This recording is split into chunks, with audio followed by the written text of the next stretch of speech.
नमस्कार दोस्तों।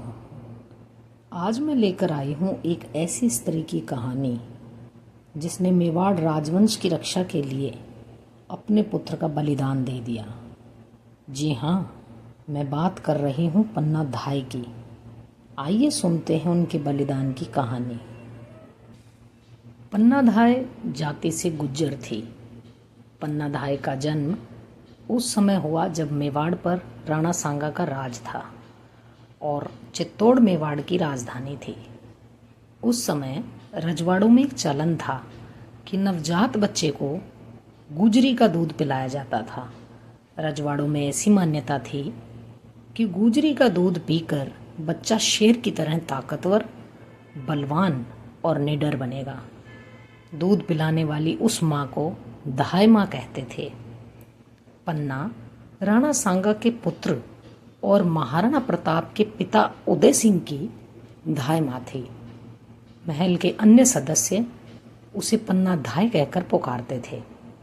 उदय सिंह बहुत छोटा था। उदय सिंह का सौतेला भाई बनवीर उदय सिंह की हत्या करना चाहता था। एक दिन बनवीर नंगी तलवार लेकर राजमहल की तरफ चला आ रहा था। इसकी सूचना पन्ना धाय को मिल चुकी थी। पन्ना ने जिस बिस्तर पर उदय सिंह को लेटाया हुआ था उसी बिस्तर पर अपने बेटे चंदन को सुला दिया। जब बनवीर नंगी तलवार लेकर आया तो उसने पन्ना धाय से उदय सिंह के बारे में पूछा और पन्ना धाय ने बिस्तर पे सोए हुए अपने बेटे चंदन की तरफ इशारा कर दिया। बनवीर ने तलवार के एक ही वार से उदय सिंह समझकर चंदन की हत्या कर दी और पन्ना धाय उदय सिंह को बचाकर अपने बेटे चंदन का बलिदान देकर दूर एक राज्य में, जहां पर उदय सिंह की जान को खतरा न हो, वहां पर चली गई।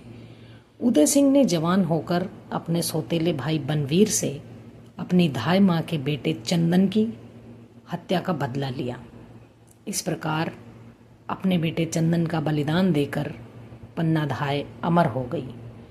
यदि पन्ना धाय उदय सिंह को नहीं बचाती तो महाराणा प्रताप जैसा वीर कहाँ पैदा होता। इसलिए राजपूत काल में पन्ना धाय का नाम बड़े सम्मान से लिया जाता है। आज भी राजस्थान और चित्तौड़गढ़ जिले में पन्ना धाय के नाम से अनेक सार्वजनिक स्थल और संस्थान हैं।